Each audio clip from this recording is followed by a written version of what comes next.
Hi there, my name is Aaron Short. Welcome to my YouTube channel and happy virtual NAM. Today is Tuesday, January the 19th, 2021.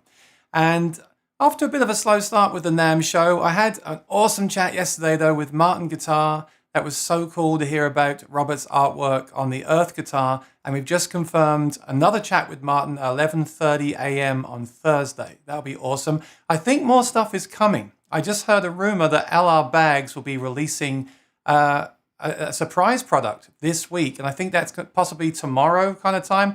I remember from actually being at the NAMM show, often products would not release until the Wednesday. So do stay tuned. Tomorrow we've got Joe Robinson, and he's going to be with us from 4 p.m. till 4:30 EST. And once we say goodbye to him, I will be reporting on any surprise products that have released. So do join me for my thoughts on that. That should be a fun one. But today I've got some old friends back again. For as long as I can remember, I've used G7th Capos, and I met with them at NAMM on my first NAMM show. I remember seeing the booth. I think they were across from Rainsong Guitars. I saw the booth and I thought, that's the capo that I use. I have to go and speak to them. I've been friends with them ever since, and about 6 months ago, Nick was on the show telling us about the history of the company and capos, and also he showed us some awesome Martin guitars as well. That was a great episode. But today we have Tommy. He's quite new at the company. I'm looking forward to getting to know him well and learning about the 2021 product line. So without further ado, how are you doing, Tommy? Hey Aaron, good thanks. How are you? I think we need a bigger intro there. How you doing, Tommy? Oh, that's more like it. That's what I'm used to. Yeah, all good, thanks. Yeah, not too bad. Yeah, keeping things rolling. Awesome. And where are you joining us from? You're in the UK, I gather. Yes, yeah, I'm over in the middle of countryside, in the middle of nowhere, in the east of England, in a little village in Lincolnshire. Well, I'm originally from Suffolk, which is the middle of nowhere on the southeast of England. There you go. Yeah. And now I'm in my apartment in New York City. So yeah, it's Excellent. It's very similar. Hi to the chat. We've got my friend Bob Dobson here. Looking forward to learning more about the G7th Capos. Thank you so much, Aaron. NAMM is awesome. It is awesome. It's one of my favorite times of the year, Bob. I'm not going to lie. Like, I wish I was there right now. And a lot of my friends I've been speaking to wish that they were there in person, because there's nothing like being at a trade show that big. If you've ever been to a trade show, especially one that's full of stuff that you're into. So for me, that's music gear. It's just like, it's literally like being in a sweet shop for me, right? Totally, definitely. Hi there, watching from Finland. Thanks for joining us. I'm not going to try to pronounce your names. I'll get it wrong, but thank you so much for joining us. Really appreciate it. Let us know if you've got any questions as we go. Patsy Smith is also from Suffolk, UK. Awesome. If you've got any questions as we go, do let us know. Yeah, by the sea, I see there. That's the beach. We have nice as well. We have nice beaches. Yeah, we have nice beaches in Suffolk. That's the good thing about being there. So Tommy, G7 Capos, I've used them for so long, and you're quite new to the company, right? So can we start with a little introduction about who you are and if you're a musician and what you play and how you came to learn about G7 Capos yourself? Sure, yeah. I've been with the company July 2019. And so, 18 months or this. And it was sort of a happy accident, really, how I started working with G7th. But the first time that I ever came across the Capos, slip of the tongue. Back in 2007, I used to work in a little music shop in a place called Wisbech, which is just on the border of Norfolk, Cambridgeshire, and we used to sell them there. And these would have been the first generation. And so I knew of them around that time. And I run a group on Facebook called Fingerstyle Hub, and we do live streams. And people share any performance videos, tuition videos, that kind of thing. And I was doing some interviews for Fingerstyle Hub at NAMM in 2019 while I was over there, and I was also demoing for the Journey Guitars booth, who I've become great friends with. And because I used to be a music examiner, I was always on and off planes, and I didn't want to have to be putting guitars in the hold. So I bought one of their fold-up carbon fibre guitars, the Overhead series, which just goes on your back.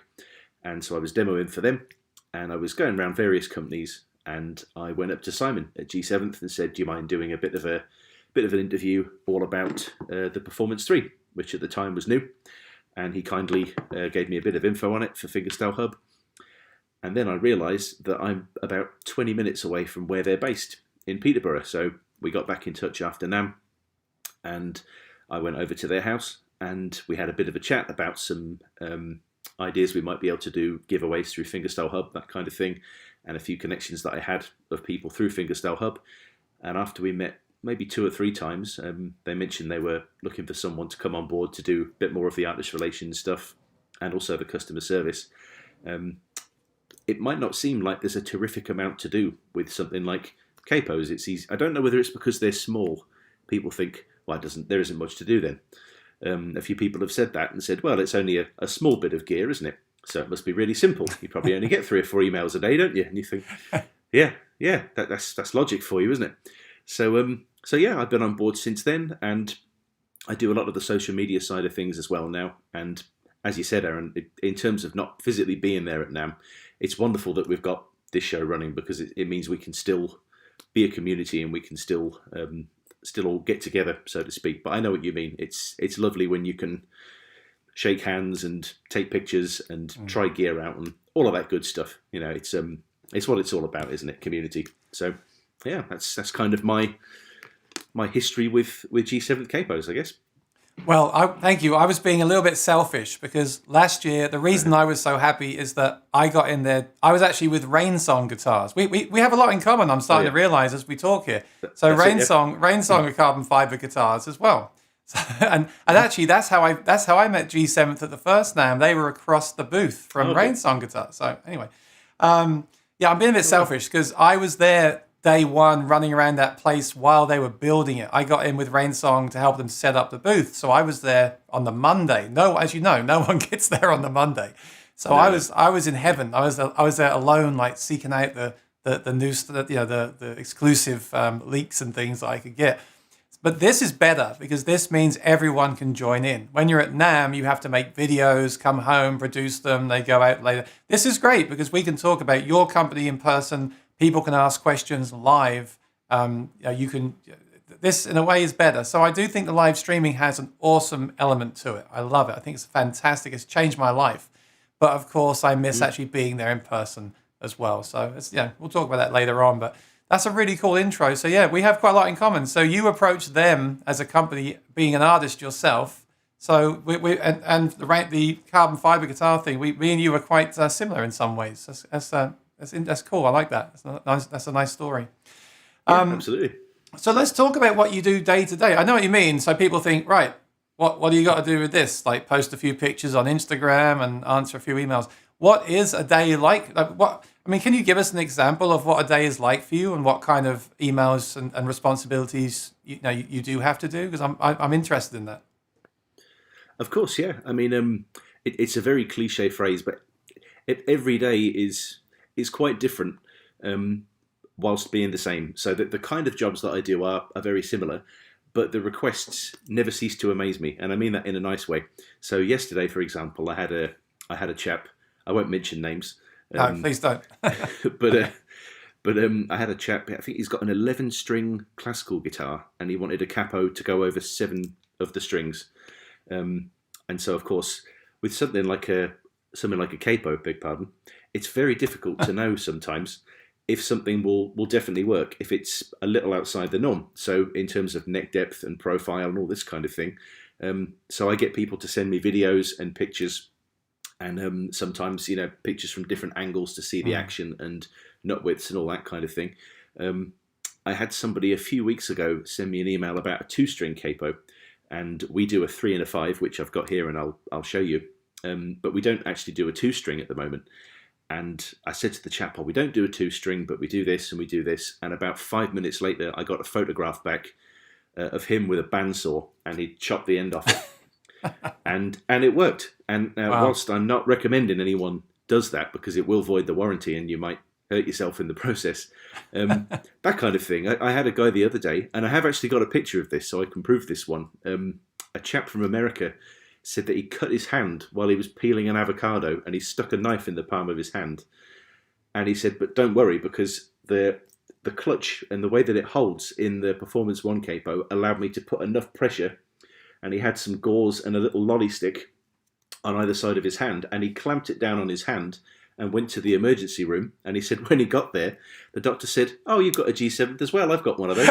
No way. And is this a true? Are you making this up? This is absolutely true. I can send you a copy of the email with the names redacted if you like. But I've got a nice picture of this chap, and he's got a lolly stick, a bit of wood on the top there with some gauze from both angles, and he's got one of our capos clamped on there. So that kind of thing. Hang on. I've got a commercial for you. I'll see if Nick wants to buy this one off me. Ready? G7th capos. They could save your life. Will save your life. How was that? Is that good? You like that? Perfect. Picturesque. But yeah, so all manner of things really. I think because it's not a Les Paul or a Marshall Stack, people think it might not be that interesting in terms of what I do, but it's anything but dull for that reason. So, and in terms of artists as well, I mean, I do the social media side of things, a lot of time on Facebook. Instagram's a big focus for me. Instagram have obviously bought out the Reels function and IGTV vaguely recently as well. So there's always something new to try on there, and I've tried doing different series. We do live streams on Facebook, and we've also done live sessions on Instagram. So there's the keeping up with people who are already artists and seeing what they're doing and giving them posts when they've got stuff happening. Then there's making contact with new artists, surveying the scene, seeing what's going on and seeing if there's anybody. And people are quite often recommending me that I look at certain players. And then, of course, depending on who it is, you have to figure out a way of trying to speak to them. And more often than not, people that we know have connections to these other people, and sometimes they happen completely by accident. Sometimes it takes a little bit longer. And some of them, a good example of a happy accident, one of our artists, Tom Straley, lovely guy over in America, he writes with Justin Bieber. He passed the capo of ours to Rick Beato at NAMM last year, and I actually spoke to Rick yesterday because we saw some footage of him using it in one of his videos for the first time. Simon sent it over to me, and I thought, this is fantastic. We've been waiting a year to see Rick use this. If indeed he uses it at all, I'm sure he's got gear coming at him left, right, and centre. But he was very gracious, and he wrote back and he said, "Thank you ever so much for this. It's the only one that I use now." And I just thought, there we go. You said, "Can I quote you on that?" I did actually email him earlier on and said, "Do you mind if we quote you on this?" Oh, you he did say I have asked his permission, so I haven't physically written it down anywhere. But I promised that he did say it, and I have asked his permission to see if it's okay before I go posting it up anywhere physically. So, but no, Rick was great, and content creators as well. Obviously, a huge part of it now. So that's a big focus for me. David is here. He says, "I love my G7th capos. Still have 2 extra originals in the package. Love the ART. Just can't see spending the money on the higher end version." What's the higher end version he's talking about? Hey, David. I'm guessing you mean the Heritage, which is the Yolk style capo. I don't have one of those here with me at the moment. But in terms of the Heritage, that also has, it was the first capo actually to have the ART system in there, the adaptive radius technology. And we also do that in 12 string, which has the compensated pad. We'll talk about this more later as well, Aaron, I know, but different people like different capos for different things. Obviously depends on what kind of player you are. If you want to move quickly, then you might prefer the Nashville, the spring loaded capo. If you're planning on not moving it a great deal, maybe just 1 or 2 frets every few songs, then the Heritage might suit you better. We find quite a lot of people in terms of the Heritage. This is very much not this is not always the case, but quite often in terms of things like the Heritage, it tends to be quite a bluegrass thing, quite a folk thing, sometimes quite a country thing as well. I think it's partly a cultural. There you go. Maybe partly a cultural thing. It looks nice. A stylistic thing. It's lovely. Yeah, it's lovely. And I think some people just prefer the look of it. It's very, very smooth to operate, and it's very easy just to flip the lever over. And I think people quite quite like it because it's the top of the range, and people maybe go out and treat themselves to a custom shop tailor or something, and they want to put a Bentley on it, so to speak. But it varies for everybody. But whichever capo works for you, we appreciate you using them, whichever one you're using, David. So yeah, thank you very much. I'm glad you're getting on well with the one that you're using. I've tried several over the years. So the first one I had was like a red clamp-on style. I got it because it was red and I wouldn't lose it, and that's all I knew about. And then when I was at university, my teacher was really mad one day, and he said, "I've been using this cape. Oh, a question for the chat. Do you say capo or capo?" I've had this discussion now with all your colleagues. So this will be the third and final edition. Do you say capo or capo? I think capo is what you say in the UK, and capo is what they say in the USA. So I don't know what to say because I'm a Brit in the USA. So what do? I don't know. You're caught between a rock and a hard place, aren't you? I hope you get that figured out. I say capo personally, but if someone says capo, I know what they mean. But sometimes when I'm in America and I say capo, sometimes they give me a bit of a look, the kind of look that you give your friend when you notice they've just grown a moustache, I suppose, and you think, oh no, it's still them. So you can still communicate, but it just takes a minute for it to click in, I think. So I say capo. I think over in America it tends to be capo. Yeah. I quite often see YouTube thread wars about this. Yeah. And I had somebody a couple of months ago, actually, through the custom shop. They sent over that they can pick the text that they want through the custom shop. And it just said it's CAPO, not CAPO, just to annoy some people. As in, it's not capo, it's capo. Insert whichever one annoys people here more. So we probably get that every few months, actually. Every now and then someone will do that as a little bit of a play on the pronunciation. It's the same with piezo and piezo. I got told off for saying piezo. Yeah. They said, you must say piezo. So now I say piezo all the time. And now I see other YouTubers saying piezo. And now it bugs me. Quite right. So, why should you have an easy life? Yeah. I just say pickup. Maurice Music says capo. But I think I'm wrong. No, I think capo is USA, capo is UK. Anyway, I've had that chat with everyone at the company now. This is the one I liked originally, because this is the one that I thought, this is what attracted me to this one. It's just so easy, right? You just squeeze it on and you're done. And I do have a few things to say about that later on that we'll cover, as we've already discussed earlier. But that's what I was attracted to, the simplicity. And I can just keep it in my back pocket. But yeah, I had the one that clamped on. I had a roller capo for a while when I was in London. I think I saw an ad for that on Instagram the other day. Someone's brought it back. I love the idea of it. You just like roll it up. But in practice, I didn't. Again, it was fiddly to use in general use, but it was kind of a cool little gimmick to like roll up. I didn't use it for that. I've used this as long as I can remember because I love the simplicity of this one. So, and this is the newer ART. I notice you still sell the original one that I had, which is it still on the site here? Oh yeah, Performance 2. So why do you still sell the Performance 2 if there's a Performance 3? Well, with the Performance 2 now, the reason that's still on the website, I think if you click on price and models there, then we still do the Performance 2 version for the classical with the longer top bar. And we also do the 7.25 vintage radius. Essentially, the ART system in the Performance 3 will do vintage radius as well. So now we've got the Performance 3. We've essentially got a few of the 7.25s left. So they won't be up there for very long. And in terms of the Performance 2, that's just because most of the time, not all the time, but most of the time, the classical guitar won't tend to have a radius. So you don't tend to need the ART on there. So there isn't an ART P3 version. Performance 3 version of a classical at the moment. And in terms of the ones you got down the bottom there, they're the banjo capos as well.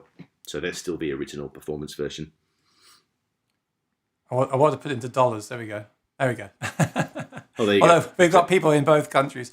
No, one thing I noticed though, one thing I do like about the version 2 is I think it's a bit lighter. Initially I preferred that, but now, day to day, I don't even notice that. If I don't compare them, I don't notice it. So I just use the Performance 3 all the time. And it does like 95% of stuff I want to do, it does really well. And I think that's why you got so many fans of it. Brad Miller says, potato. I agree. Potato, tomato, Brad, eh? David says, Franca Ovation said, piezo. Yeah, I always say that there because I got told off. Piezo. And There you go. Maury's Music said bananas. I did a live stream Sunday and I said, I want to see if Maury's Music is going to watch my stream. I said, the code word is bananas, Maury. And he just told me the code word. So thanks for watching my streams, Maury's Music. I appreciate it. Thank you for your support. Bob said, oh, no, not Bob. David, sorry. David said he bought his first G7th from John Pierce when he was the only one who sold it. Yes, the Heritage Yolk Capo. I do use a Pierce on several guitars too. I love them. I didn't pay these people to say this, Tommy. Like everyone loves the Capo. It's awesome. So that's a good thing. So Yeah. So tell me then, because I haven't. I'm hoping to feature more of these in the future on the channel, but I've got the Performance 3, and that's why I love it. So can you just? I want to just cover, because we are covering NAMM. I want to cover the 2021 product lineup, and Sure. just kind of in brief, can you sort of talk us through the list here and tell us who would use each one and why? And is there a reason why you might own multiple Capos and not just one? Sure, absolutely, yeah. So if we start with, say, the Performance 3. So the Performance 3 is, I suppose, the best way of describing that. It's somewhat of an all-rounder. Now, in terms of the Performance 3, with the addition of the ART, it will work on any 6-string steel acoustic and 6-string electric guitar, regardless of the radius, and there won't be any buzzing, and it will keep you in tune. That's the main factors of the Performance 3. And it's very quick to operate with a little bit of practice. It's nearly as quick as the Nashville, I'd say. And in terms of ease, I'll put you on the full screen so we get a pro tip. That's it. Well, yeah, I'll show you. I'll show you nice and close up. So with this here, in terms of applying it, what I do see sometimes as well, and this is hopefully a useful tip. Sometimes people will write in and say, I'm getting a bit of a buzz, and they'll have it on like this. Let me just get this in the right angle here. In the center, right? In the middle. That's it. Yeah. Yeah, they'll quite often have it there. And if you aim for a couple of millimeters or thereabouts away from, so if you're putting it on the 3rd fret, then aim for a couple of millimeters just before the 3rd fret. So nice and snug like that. It doesn't have to be 2 to 3 millimeters measured super specifically, but if you are getting a little bit of a buzz, it might just be that it's a little bit too close to the center. So just pulling it in a little more like that can make a lot of difference. So in terms of the performance, it's a very easy, just with this little lever. I'm making this look a lot harder than it is with this camera business. So it's just a little lever there, and when you want to apply it, it's just push down like that. So it's very quick to operate and fully adjustable tension as well. You don't have to really force it down, and when you do want to remove it, very, very simple, very, very quick, and it will also stash on your headstock up here, should you want it to. I've done that. I just saw a video where the guy said, don't clamp your capo to your headstock. It will kill your tone. What do you feel about that?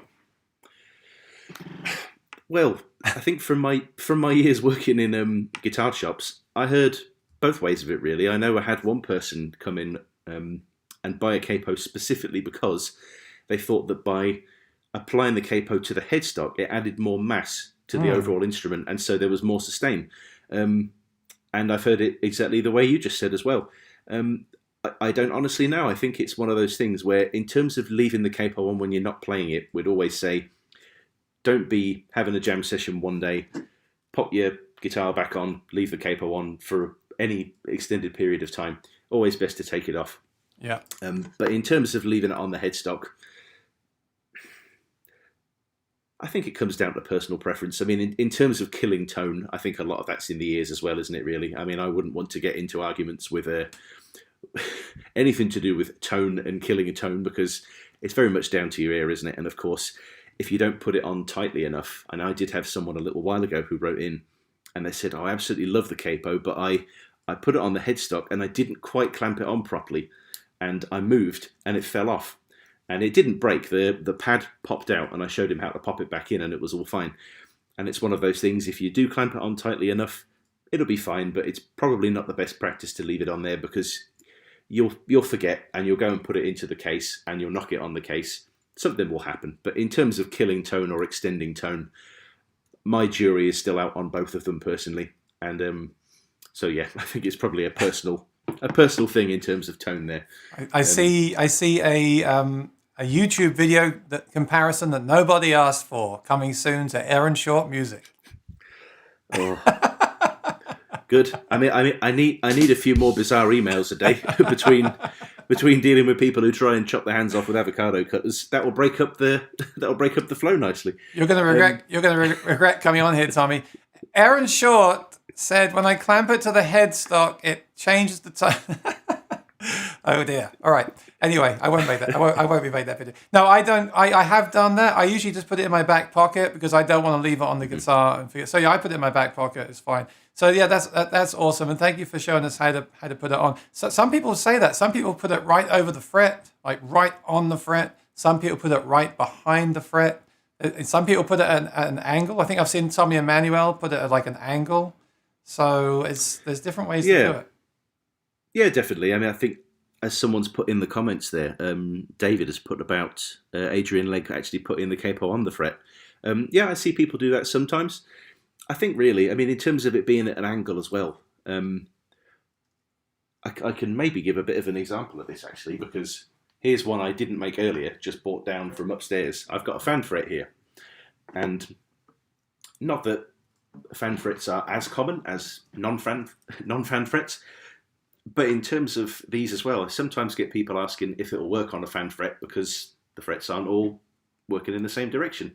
It's exactly the same thing. So, and it's a sensible question, really. You don't need to put it straight as if it would be like this, where it kind of like a, you see what I mean? Kind of like a, if it was a fan fret, yeah, that's it. So, just in the same direction of the, so it runs parallel, Yeah, absolutely. But yeah, in terms of putting it over the fret, a couple of mil to the fret, and again, I can see it now. Now, I prefer 2.74 mil from the fret. Well, that's fantastic. Thanks, Aaron. Yeah, thanks. There'll be all sorts of comparison videos now. And I need a bit more stress in my life. I need more content. I need more content. Now, hang on. Wait. What is that thing what's that thing you just had in your hands? What is that? What is that instrument? Oh my goodness! What is that? This is a carbon fiber harp guitar. No way. This is built by the guys over in Emerald, at Emerald Guitars in Donegal, Ireland, and yeah, it's great fun. It's I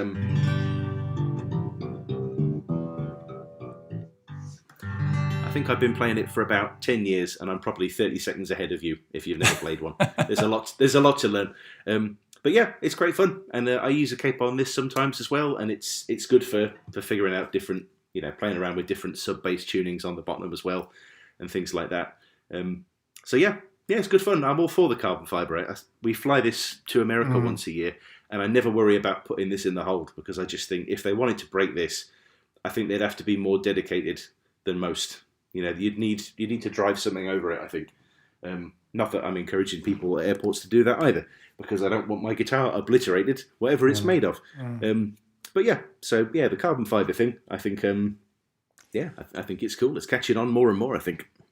Be careful. A lot of our friends in the chat on Monday, I do a show with Maury's Music about Martin guitar. So a lot of our friends in the chat are big Martin fans, like I am. But I'm also a big fan. I'm also a big fan of carbon fibre because it has, I can leave it out. I can travel with it. I haven't got to worry about it. I love both things for different reasons. But we have a lot of Martin fans here today, so we better not say carbon fibre too much. No, don't worry. I'm kidding. This is not the Martin, but I love my wooden guitars as well. So it's very much okay. You're forgiven. You're forgiven. Now, one thing about the Rain Song, it has quite a chunky neck, and the radius. I think there was an issue with some capos for those guitars, and that's one reason why I tried it at NAMM the first time, and it worked absolutely fine. So that's good too. I've not found a guitar yet that this capo does not work on. Let's move on to the next one. That was awesome. So the Heritage, what is the Heritage? Oh, that's the one we just spoke about, right? So is this the most high end that you make? The Heritage is, yeah. So the Heritage is the Yolk style capo, and this is the one that flips over the top, as you can see on the picture on the website. This does have the ART in it as well. Oh, it So this does. is Okay. this actually had the ART, and I believe from 2016. So before the performance model did, and so we also do this in a 12-string model, which has the compensated pad, and we also do this in a wide version. So we have this. It's 51 millimeters for the standard pad, and then 55 millimeters if you've got a bit of a wider neck. So it comes in the standard and the wide. It also comes in gold plated, this one as well. So you can get it in the silver, and you can get it in the gold. So what is the difference between this one and that one then? Like this part is the same, right? It's got the adaptive radius ART technology, but rather than just squeeze it on, you're turning the knob on the bag, right? So does that mean you can tighten it more? So is that the difference? Yeah, the tensioning system's a little bit different in this one. So if you can see at the bottom there, it's a cradle capo. So you've got a little pad that just touches the back of the neck, and it just applies, because it goes all the way over the top. Very, very even pressure across all the strings. And this is a hand polished stainless steel as well. So the process is somewhat more, it takes a bit longer. It's a bit more long-winded, I suppose, in terms of that. But in terms of the actual heritage, I think the amount of people that initially maybe do, like you say, see the price of it and think, well, I'm not really sure I could justify that. And 9.5 times out of 10, or 19 out of 20, whichever's cleverer, people do think it's worth the money. I think they get it on there, and they realise how consistent the tone remains, how great the ART is, and just how easy it is to apply. So you don't have to really, really crank it. You can be very gentle with it on the back. You don't need to over-tighten it. And if you do want to move it up and down the neck, you just release the tension knob, slide it up, slide it down, tighten it up again, job done. Okay. Now look, my friend, this is my friend Kooky, right? He doesn't like it. I want to address this. He says, I have one. So I see. I think he means this one, and he says I have one. Okay. I don't get it. You can't stick it on the headstock. Well, you hang on. First of all, Kooky, are you talking about the G7th Performance 3? That's my first question. Because you can stick it on the headstock, but I don't like doing that anyways. I always put it in my back pocket. So that's my answer to that. And then you always need a table. So you don't need a table to put it on. Just stick it in your pocket where you forget it. Now, okay, forgetting capos is a problem with any capo. That's why I originally had a red one, because I didn't want to leave it behind at a gig. That's why I got a red one. Or if you drop it on a stage and you can't find it again, that's why I never got like a black capo, because in case I dropped it on a stage. Yeah, that's fair enough. And you never know how much force it needs to work. Well, you do. I've just kind of gotten used to it. I kind of know how much force it needs. And then as I play it, I give it a strum and I hear it, and it's good because you can apply more if you need it or not. I think it's something you just get used to. I think with any new accessory like this, you just have to get used to it. So I'm not disagreeing with you. If you don't like it, if you've got something else you prefer, that's absolutely fine. But I do think anyone that reads that, I just want to give my side as well. I think you need to just, get used to it. But I want to just clarify, are you talking about the Performance 3 or are you talking about the Heritage? Let me know in the chat.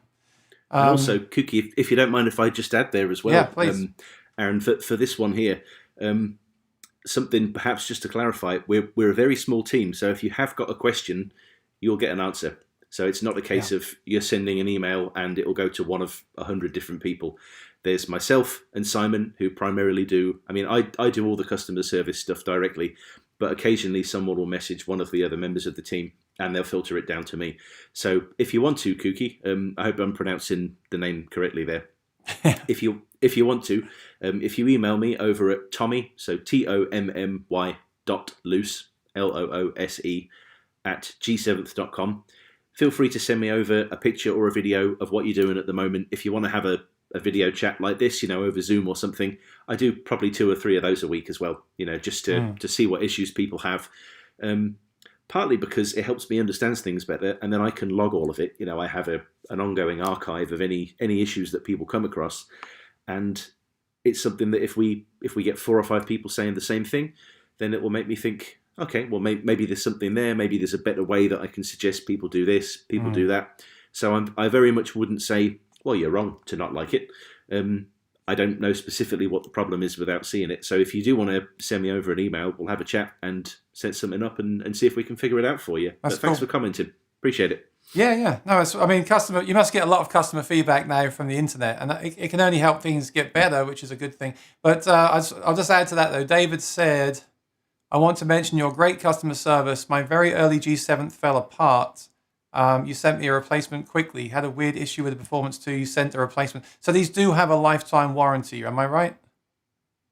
Absolutely, yeah. Yeah. If it develops a fault, it's worth pointing out as well, and this is mentioned on the website and in the brochure. It's not an insurance policy as such. So if you were to get it, and I don't know how you would drive your car over it, but let's say you drove your car over it for some reason. Let's say you forgot your table to leave your capo on, and you put it on your tyre instead or something and drove over it.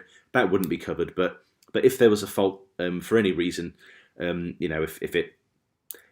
if it bent ever so slightly, or if it wasn't, if something happened with the clutch, if the clutch seized for some reason, Right. Which occasionally we'll get, one or two of these different problems, then yeah, it's all covered. All you need to do is send me an email. You don't need to worry about posting it back to us. If there's a particularly unusual issue and we think, right, we might like to have a look at that, that might be useful, then occasionally we might ask someone to post it back. But obviously at the moment, we're very aware that going to the post office is not something we really want to be asking anyone to do. So we're keen to avoid that. Yeah. No, I've had this. I've had this for a long time, and it's absolutely perfect. So that's good. It's good you have that. It's good you have that warranty as well. Hang on, we've got a troublemaker here, Nick Campling.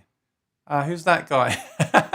Oh, I've heard of him. Yeah, yeah. He's the bloke whose face is on the poster in the post office with a big red line through it, isn't it? So. Hi, Nick. Thanks for joining us. And if you're watching, I have another video from about 6 or 7 months ago where Nick and I were talking like this. And Nick gave his story and also showed some really cool Martin guitars as well. So later on, you might want to go and watch that. That was a really cool episode. And thanks for joining us today. I appreciate your time. It's awesome.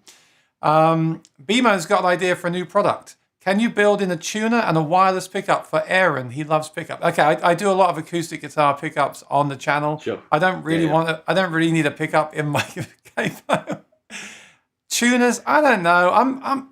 Look, I love the modern stuff. I love the helixes and the Kempers and all this stuff. And I also love simplicity. I think I'm at that age where I appreciate both things.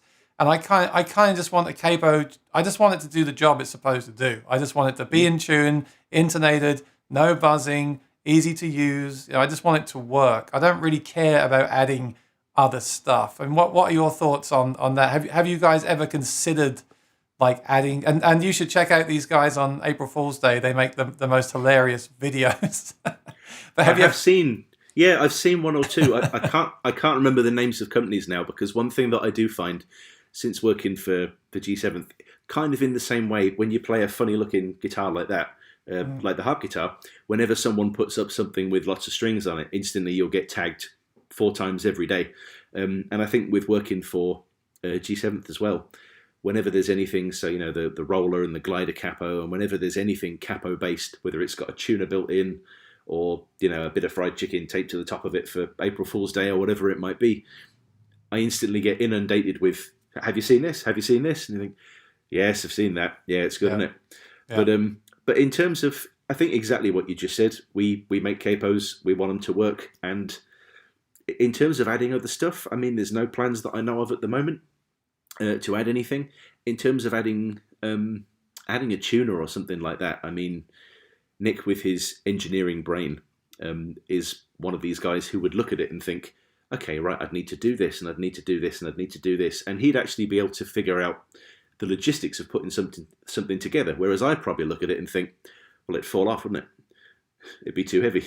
But so yeah, I think that's the beauty of keeping things somewhat simple. If you try and do too many things, oh, there you go. So bit of a gimmick. Yeah. So I think some people will do it, and I don't know, who knows, it might catch on. But we're happy doing what we're doing. We just want to make capos that do the business and keep making them do the business as well as they can. Yeah. Now, let's get back to our list over here. The Newport looks to me, if I'm going to guess, I would say that's a more affordable version of the Heritage. Am I right or am I wrong? Well, it's a little cheaper. It's a lot cheaper than the Heritage, and it's a bit cheaper than the batteries are too big as well. Good point, Nick. Yeah. So it's a little bit slimmer and smaller than the Performance. So with this one, this is a flip lever style, and something that we spoke about briefly earlier on. We can tie this in as well. If you are a string bender, this could well be the one for you. So this will clamp down with enough force to stop the strings moving around all over the place. And, Can we address that now, because Nick is here? Yeah. And I actually said this to Nick. This is what I love about this channel. When I had Nick on, a friend of mine messaged me a week later and said, I watched your interview with Nick, and they are great capos, but I have a problem. He said, whenever I bend a string, the string binds up inside there, but it doesn't hold it down tight enough, so the string binds up, and you end up with the strings kind of like stuck, and of course they're going to be out of tune, right? So I asked Nick about it, and he said you've got to get one that just clamps down, so they're not going to move anywhere. So I'd love to clear this up now, because ever since he told me that, I've noticed it more when I'm playing lead. As we know, many electric guitar players say you should not use a capo. They say it's cheating. I kind of get it. Like, you often see them not use it, but there's things you can't play without one in the capo's defense. But that's a great point. Now we're all looping at home and stuff and taking solos and practicing solos. That issue happens to me quite often. So I'd love to get some feedback today. Should I be using a different capo for looping and playing lead solos? And if so, is this the one that you would recommend, and why? Yeah, in terms of bending strings, so yeah, as David's put in there, it's not a yoke style because it just clips on from one side. So what you've got here, so you clip it on at the side here, again, a couple of mil or thereabouts, and then you clamp it down. It's got a little wheel on the back here. You can fine tune the tension. So if you need a little bit less, a little bit more, you can tune it while it's still on. And so the beauty of this one, I think I can probably show this pretty close up as well. I'll do my best to. So if I was playing, I'll give it a bit of welly. And if you look at the spacings of the strings there, they haven't moved, because quite often you'll get it like that, won't you? You'll end up Do you have a Performance 3 that you can show us what happens? Because that'd be good. Yeah. Some people might not be using capos right now. It'd be good to explain it exactly. I have, yeah. And I just happen to have one. You probably won't be able to see this, but I happen to have one with a cartoon version of my face on as well through the custom shop. Oh, so you if can you do can that. see That's that cool. there. All right. Yeah, there you go. So that's our cool. clever little bit of engraving. So, yep, if we do the same thing, 3rd fret.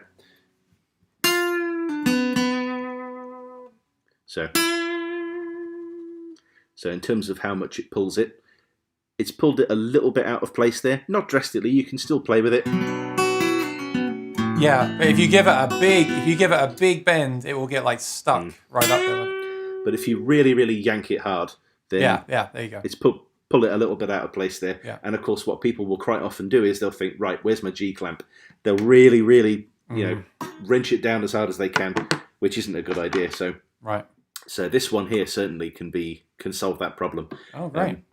And sometimes, I think I mentioned earlier as well, John Gom, a good friend of ours, and he's used our capos for many a moon. He actually has ones with slightly thicker pads on there that we customise for him, because John uses, I don't want to get this wrong, but I probably will. I think his strings are somewhere around the 16 to 70-ish. It's more or less a baritone set of strings with new tone. He does tune them down, but they're very, very thick, and he does obviously all the retuning while he plays with the banjo heads, and he also bends the strings. And John is actually the quote on the Newport packet for that reason, saying, this is the one. Finally, I found one that I can be musically as abusive as I want to, and he is, but in a nice way, and it stays put, which is what you need it to do. So if we ever do find people who use heavier gauge strings, higher action, want to do string bends and retuning, that kind of thing, then this tends to be the one that people will go for. That is great to know, and I shall let my friend know you told me that. Because yeah, sure. Because Nick didn't tell me that, so thanks. That's okay. What would he know, right? He just designs them. Exactly, yeah. He flits in and out, Okay, that's really cool. I didn't know about that one, so thank you. Let's go back to the desktop and look at some more. What have I got I next on here? should say here as well, Aaron. Actually, just within that same area, we also have some partials of the Newport. I don't have a 12-string capo here at the moment because I don't have a 12-string guitar. Don't hurt me, but I do have the 3-string version, and I have the 5-string version of the Newports as well. So these are partial capos. You don't strictly have to use them in just one way, but this is what people generally use this for, is drop D, but you don't have to detune anything. So if you put this over the top 5 strings, then it will give you. So it's as if you've.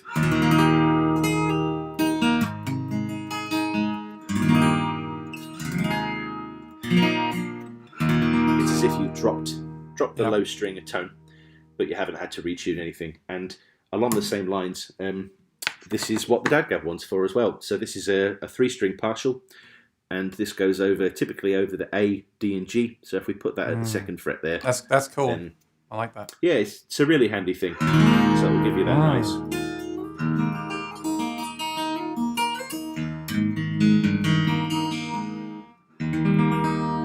So that'll give you the dadgad. Oh, I love that. I want to get one because I use mine. I just put it on from the underside and leave it off the low E. So I do my own partial capoing with my perform. I don't know if that would work with the Newport, would it? I don't know. I'd have to try it, but that's what I like about the one I have here. But the one that just does the 3 strings, that's awesome because you can write new songs and new sounds, right? It's a really cool thing. Right, I like that a lot. I like that a lot. Yeah, I think with the partials, I mean, a lot of our artists use them. In particular, one of our artists over in Denmark, Casper Esman, he uses them quite a bit. And you'll see people sometimes with 2 or 3 capos on. So they'll maybe have a capo at the 2nd fret, then they'll have a partial at the 5th fret. And at first, it's easy to look at it and think, well, why would you need to do that? But at the same time, I don't think it's a case of needing to do it. Sometimes it's a case of, well, if I put a capo on the 3rd fret, and then I put a drop D on the 5th fret, and then I do this because I've got an awful lot of time on my hands, apparently. Yeah, you can stick that on there, and that's cool. And just there you go. See how many songs you can't write with that. That sounds like Hard Day's Night. Hard Day's Night. It feels like it as well, putting all these on. But yeah, that infamous chord, eh? So yeah. David said he didn't. This surprises me. He says, I didn't know you had partial capos. Well, I guess I didn't either. I've forgotten. So that's great to know. Thanks for reminding us. And have some Kaiser partials don't really get along with them. So yeah, I'm glad you do the partials. I'm glad we know about it. That's awesome. Absolutely. All right, very cool. Yeah, Nick said we were discussing. Yeah, somehow Nick and I got talking about Martin guitars rather than capos. Anyway, he said, yeah, he told me actually, yeah. Well, he had so many amazing ones. I was like, you got to show them. I know. Absolutely. I've got a guitar of Nick's here at the moment. I'll maybe show it just before I finish. It's an old 40s Gibson, and when we were all still allowed to travel, so we did this when we were allowed to. Wow. He just said, make a couple of videos with this. And so yeah, I've had to suffer having this lovely old World War II era guitar here, and I've barely played it for 3 hours each day. It's lovely, It's one of those things, along with all the Martins and things that he has. You can't fake that kind of age and that kind of caliber, can you? So there's something about guitars from that kind of era, isn't there?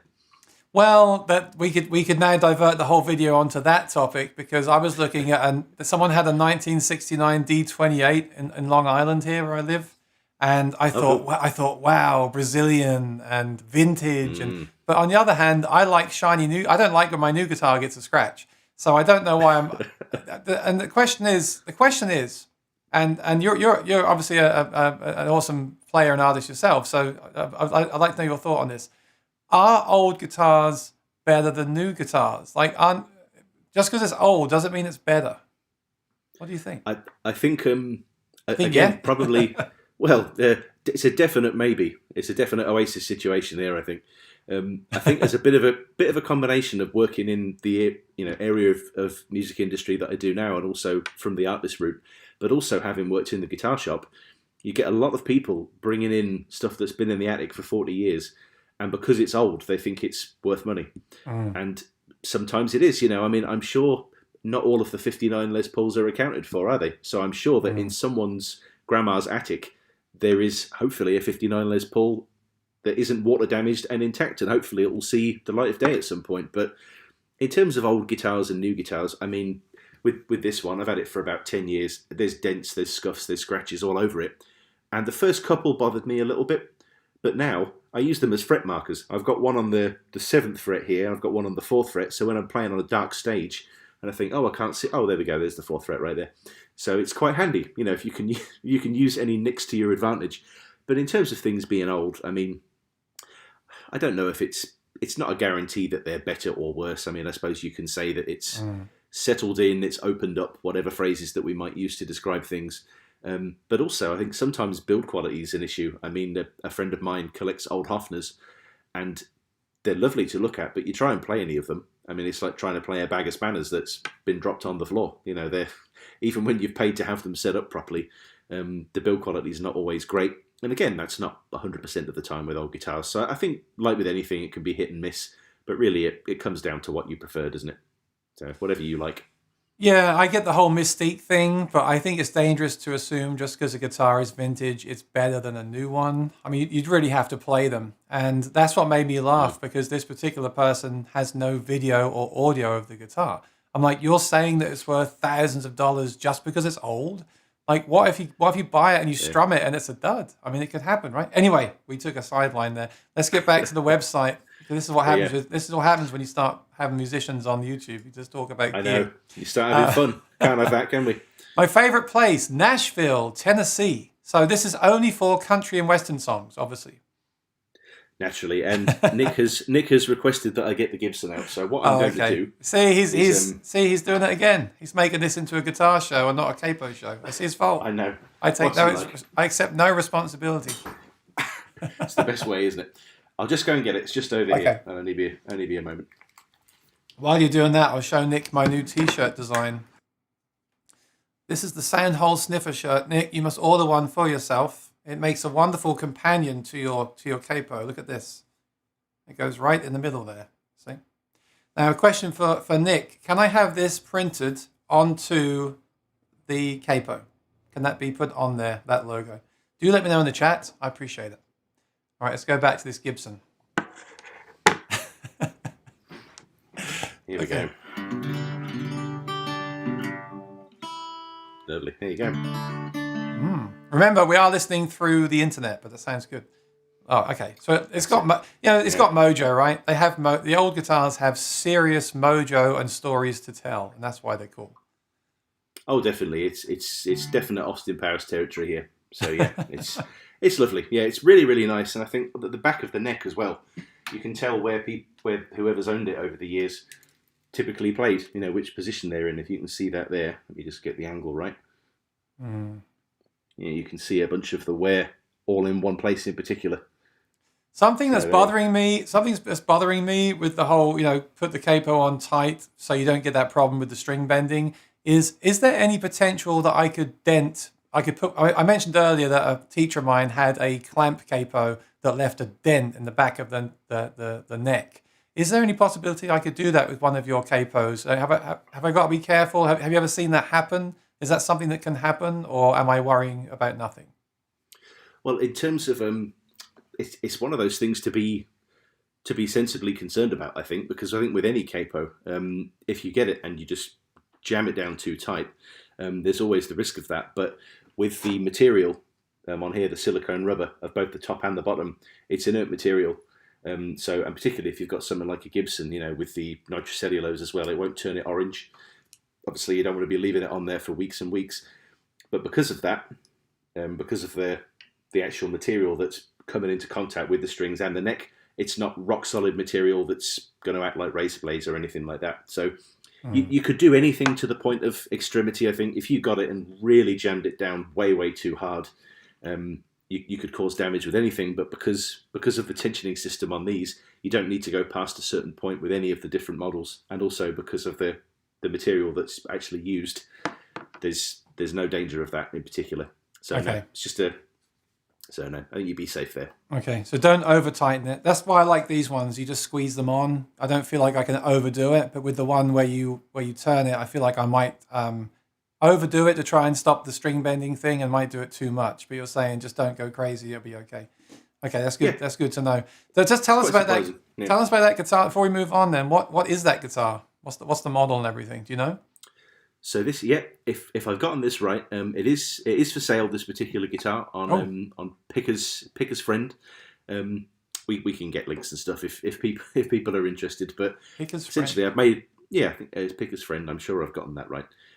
So this is an L12, I believe, 1947-48, and yeah, it's lovely. It's no pickups or anything like that, so it's all just completely acoustic and very comfortable to play. Set up really nicely actually as well. I do find quite often if I play guitars from way back when, you can't get the action particularly playable. Mm. But this one here, I believe it was Adrian Lucas, AJ Lucas, our friend, Lincoln Way. He did a sterling job on this, and it's for that reason. It's actually nice to play. It isn't a case of, well, it's an old guitar, so I should like it, even though I can get my fingers underneath it. There's none of that at all, which is really nice. So, don't know, it's beautiful. Yeah, sounds great and nice for the choppy type. It'll cut through, but also you can do the more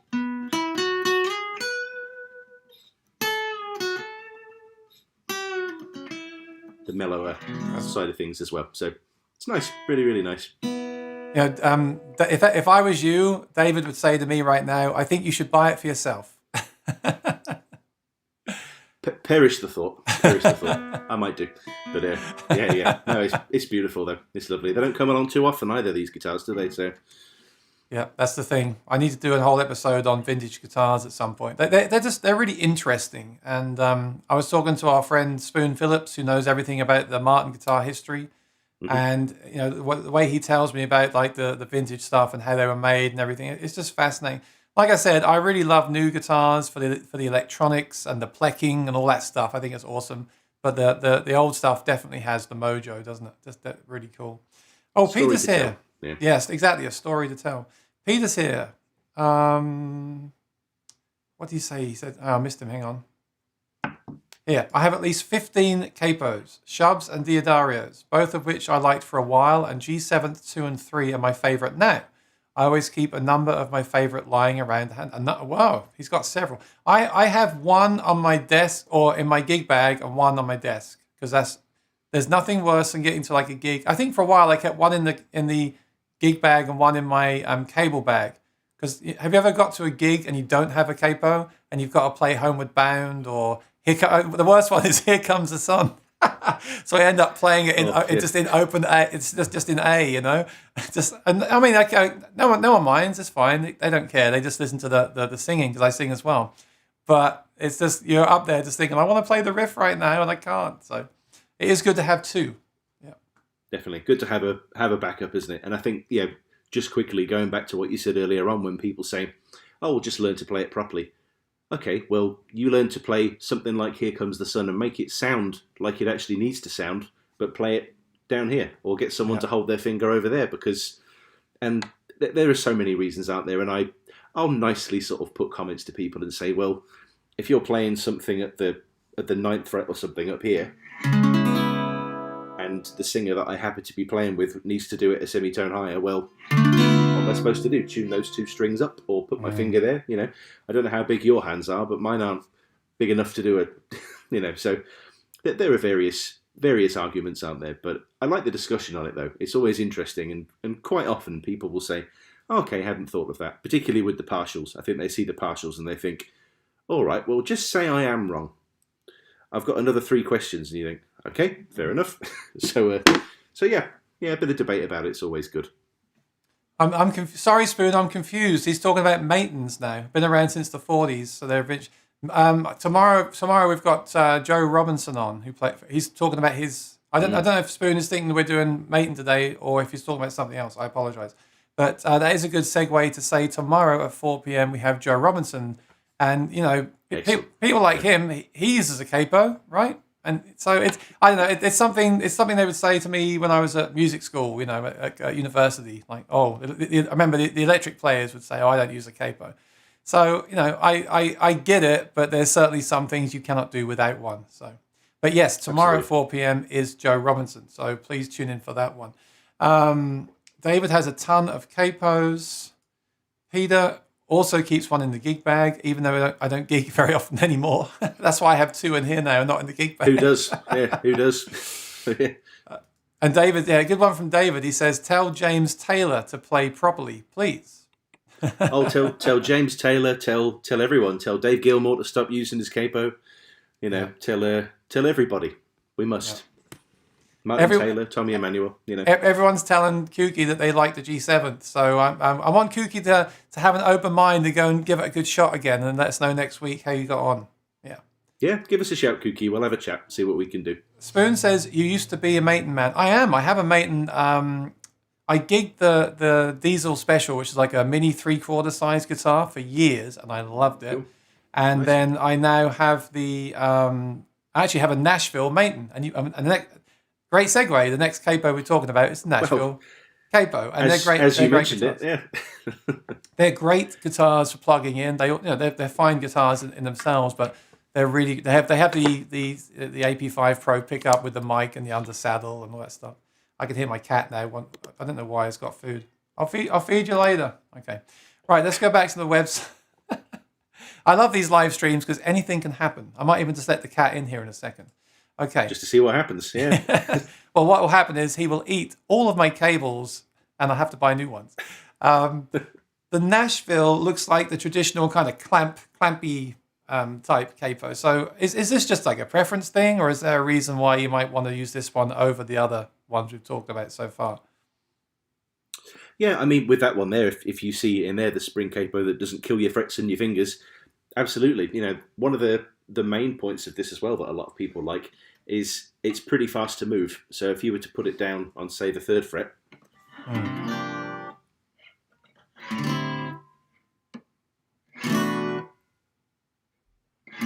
I'm being extra careful on this guitar.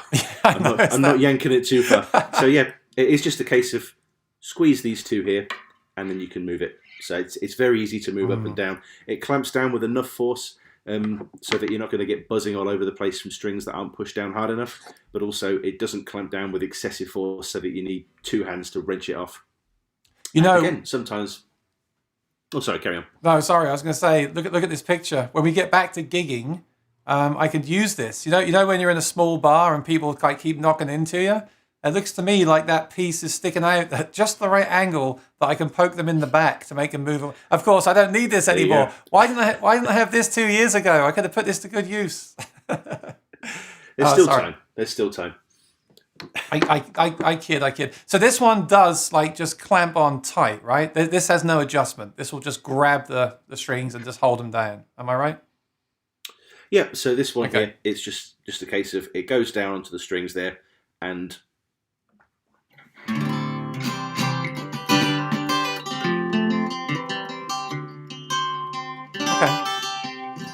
that's cool. And again, when you want to move it, just. And you're telling me it will not mark. Obviously, it won't mark the back of the neck because you wouldn't be using it on that guitar if it could happen, would you? No, absolutely not. No. And again, in terms of the material here, all in it as well. So the only way I could think that you could physically do that is if you put it on, and if for whatever reason you were getting a buzz, maybe you had a fret that was slightly loose, and then you got hold of the top and the bottom, and then you pushed it down. You could mark it then, but you'd mark it with anything if you got hold of it and physically shoved it down. So in terms of the material of both parts of it there, it's inert. Same as with all of them. And as well, on the website, it gives you in the tech spec as well, for reassurance. It will give you all of the the various info there to put your mind at rest. And as well, if you have any worries or doubts about that kind of thing, that's what I'm here for. If you want to show me what you're doing, or if you think, well, I think I've just about got it on right here, but I'm worried about doing this. And like you said with the Newport, it's quite surprising how little tension you actually need to get all the strings down. I think people worry that you need to absolutely jam it down. But once you pop it on and adjust it, it's really a case of using the smallest amount of tension for the job. There's no point in using any more. I'd like you to show the Performance 3 again. Show Kooky how you put it on the headstock, because you can. I mean, I don't like putting it on the head. I like to keep it in my back pocket, but you can keep it on the headstock, and it's fine. I've done it before. Yeah. So hopefully you can see this. You just clamp it on. Yep. Yeah. So if we've got a You might have to move. Performance. You might have to move back a bit. There you go. That's it. Yeah. So performance 3 there. So if I put it on the headstock here, so as if it's eating the headstock like that, and then push down, and it'll just stay on there like that. What some people do is they'll store it just behind the nut there as well, so you can always store it there. I would love to do that because I have a problem with that sympathetic, that ringing sound. I've been using rubber pads because when you're recording, you get that. I did a video about it, but I'd love to do that. But the Martin guitars have that that volute on the back, and I find I can't do it easily. And also, I don't like having it there, so I keep it in my pocket just to keep it on me at all times. Sometimes I get home from a gig and I find it in my back pocket, but I've never lost it. I will say that. All the gigs I've played around New York City, I've never lost, knock on wood, but I've never lost. I don't think I've ever lost a capo. I think there's one time something happened. I may have lost one once, but I'm talking about, when the bars were open, I was playing almost every night for a while. I don't think I ever lost one. So I don't think that's a problem. But again, maybe for you it is. So I don't want to speak for you, but I do like on this channel when I can talk from honest personal experience, and I've not had a problem with that. Yeah. And I have clamped it on the top of my, again, the Mini Maton. I used to do that all the time. I had the AER amp with that bag, so I would put the guitar in the bag as a stand, and then clamp the capo on top of the headstock, so everything was like in there. Now I just keep it in my pocket. The things that guitarists talk about on a Tuesday afternoon, right? Where do you store your capo? But what else would we be doing if we weren't doing this? We'd be up to all sorts of mischief, wouldn't we? So, Spoon Phillips says, I've found several capos in New York City bars. Yeah, but they're always the cheap ones. They're always dirty, right? You never find like this in a. Actually, I think I did leave this one night in Tommy Bahama, and they kept it for me. I think that was the one time. But you rarely find something like this in a bar in New York City, unless you're more lucky than me. I don't know.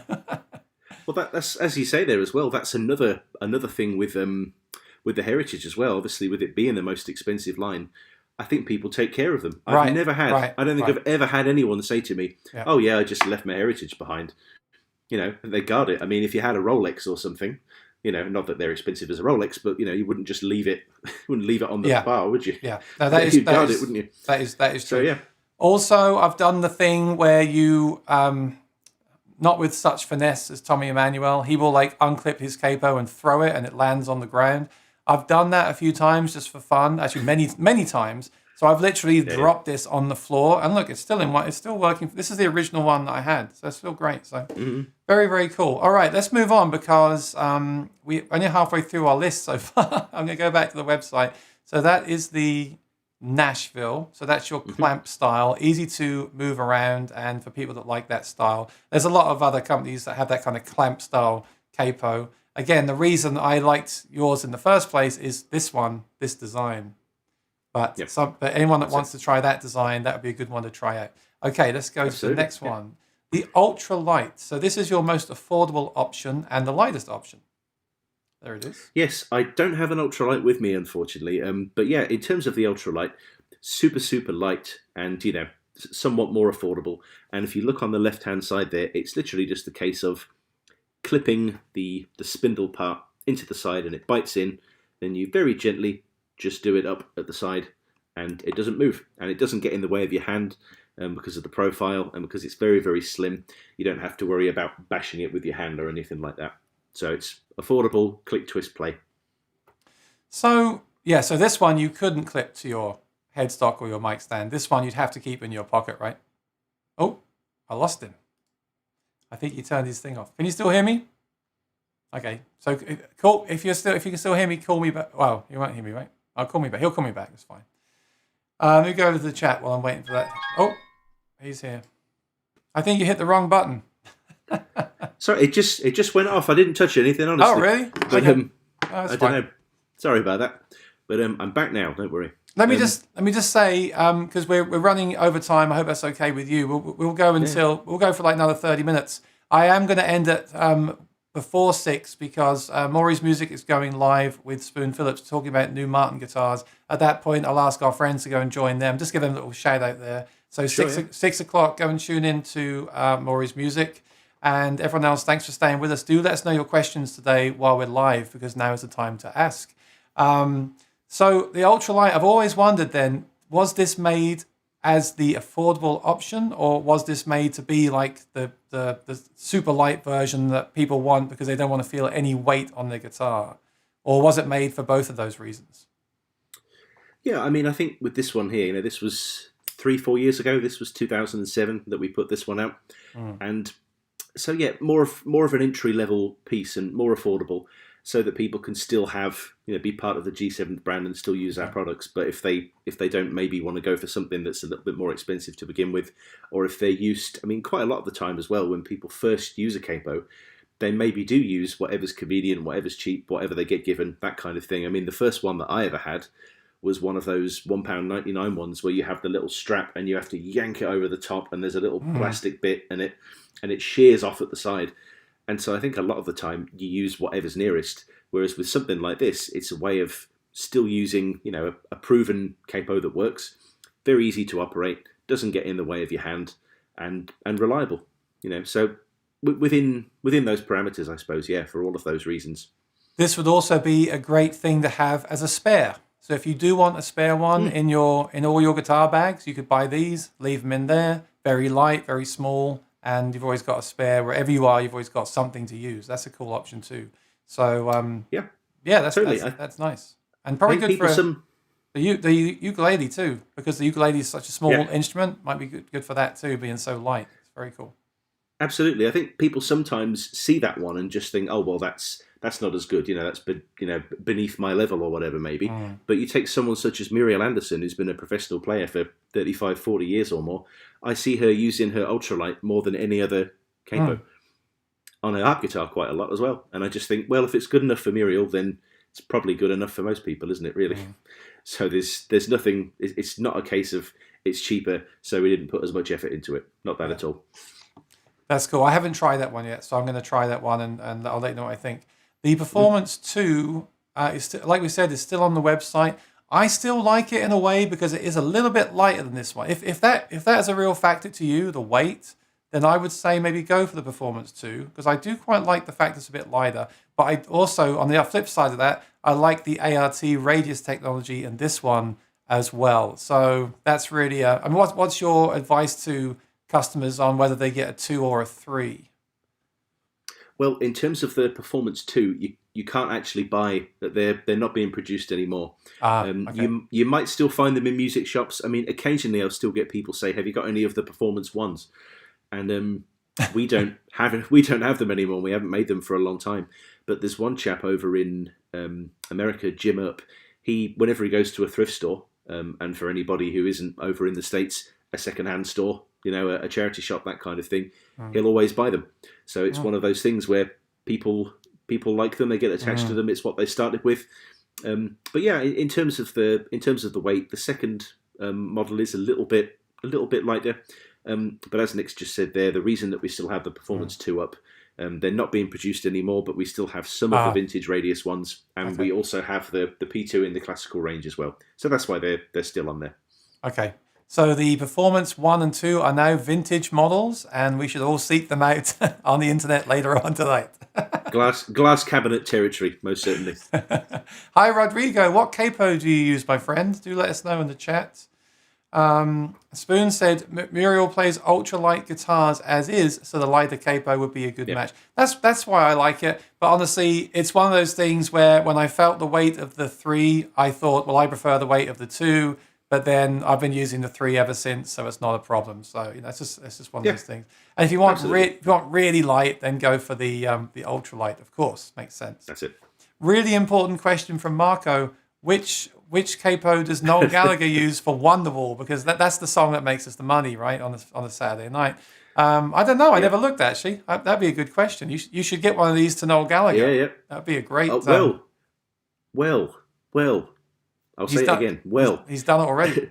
Noel uses a shub, and I don't know if I don't know if anybody has seen it at all, but Noel actually does a great, not podcast as such. He's done quite a few sessions with Matt Morgan here over in England, and Matt actually does have a P3. but it's one of those things. It's not. I don't know Matt well enough to sort of say, oh, go on, just chuck one of these to Noel when you see him. It's one of those things where with someone like Noel Gallagher as well, he's used what he's used for many, many years, and with a lot of artists, sometimes I probably get the Ed Sheeran email twice a week. Why don't you get one of these to Ed? And you think, well, if it were, the thing is, people use what they use, and they're very loyal to brands, and we respect that as well. So I don't spend a lot of time sending messages to people saying, I know you use that, but ours are better. Why don't you use one of these? That's not the way that we approach it, and people get used to muscle memory as well. I think you get used to what you get used to, don't you? A lot of the time, you like what you like. Yeah, Yeah. I'm the same. Like as a kind of reviewer, I'm always looking for the latest and greatest, but I also just have stuff that I've just gotten used to because I've used it for so long, and it does. Yeah, that's like Kooky was saying too. Like sometimes you just can't readjust, or you don't want to, or whatever. I'm looking up pictures of Noel Gallagher to see which capo he's using, but I can't find it. He is a shub man. Shub? Yeah. I did meet him once, funnily enough. I met him in an Asda in London. But very late at night, he was buying some milk. Did you say hi? There you go. Well, it was one of those things, because I know that he hates having his picture taken. So I wasn't about to go and say, can I have a sneaky picture with you? So I just kind of lingered near him. And I think he could tell. I think he sees a guy who's sort of in his early mid-30s, and he must look and think, oh, I know he's an Oasis fan. I hope he doesn't say anything. And I just kind of stood near him, and I said, Mr. Gallagher, I won't blow your cover, but thanks. And he just sort of nodded, shook my hand and smiled, and we parted ways to never speak again. And that's good enough for me. So it would have been nice to get a picture, but, he'd have had to put his milk down, wouldn't he? So Noel Gallagher. That's asking a bit much, isn't it? Noel Gallagher, if you're watching this, if you're walking past a screen and this happens to be on for some random reason, and you must come on my channel and talk about the capo that's best for the song Wonderwall. Can you imagine? I have to find that capo he uses to play the Wonderwall, or it won't sound the same. Just won't work. It won't work. Hey, look, Rodrigo's got the 1 and the 2. I haven't planned this. This is awesome. You've got so many fans here today, and nice Rodrigo's got the original 1. Rodrigo, please send me a picture of that original 1 and 2, because I don't think I've ever seen the 1, unless I had one years ago, and no, I don't think so. I think the 2 was the first one that I had. Look at us geeking out over the version of our capo now. This is new. We've gone from sound hole sniffing. Actually, good point. What does that guitar smell like? I must ask you that. Let's see. Oh, it doesn't have a sound hole. It has an F hole. It does. Let me give you my honest opinion. F hole sniffer. It smells of age. Oh, not good. It's lovely. It's very nice. It's musty. Oh, it does. A pleasant musty. It's only the Martins that have the good smell. The new Martins have that cedar kerfling smell. Right. Some of them more than others, and they just smell incredible. And it's just like, and then of course, the carbon fiber guitars will never smell that good. I'm actually working on something that the carbon fiber companies can put into the guitar to give the smell of wood. No, I just made that up. Gap in the market there. Oh, Rodrigo's going to send it. Oh yeah, send it now. I'll show it on the screen. Send me a picture to my email. My email is, hang on, I'll put it on the screen quickly. Say hi at aaronshortmusic.com. Yeah, send me a picture, Rodrigo. I'll put it up right away. The wonders of the internet. Oh, Marco found it. It's a Shub S2 Deluxe. You cannot play Wonderwall without that capo. Do not even attempt it. Okay, awesome. The strings will know. They'll know. Somehow, they'll know.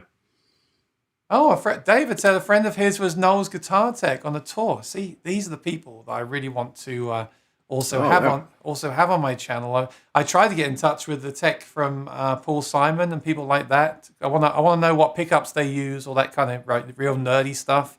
The stuff that the techs would know, but I've never met a famous guitar tech. I think they're very hard to. I don't think they let themselves be known because they know that people like me will constantly email them to come on their YouTube channel.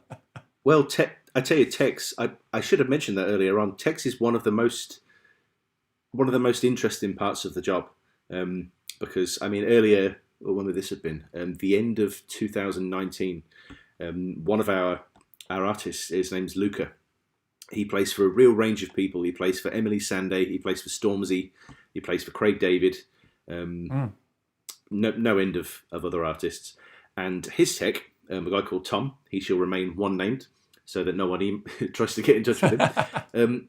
I'd probably get an email from Tom every 2 or 3 months, and he'll just say, "Hello, mate. Working with this artist. If you've heard of them," and I usually have heard of them. It's someone pretty prominent. Said, can we figure out some capos for them?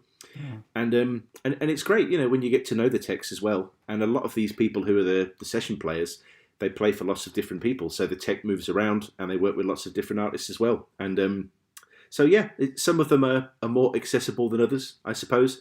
But because of that, I mean, if you're someone like Paul Simon's tech and you let it be known, you'll get emails all the time, won't you? You'll get all sorts of stuff.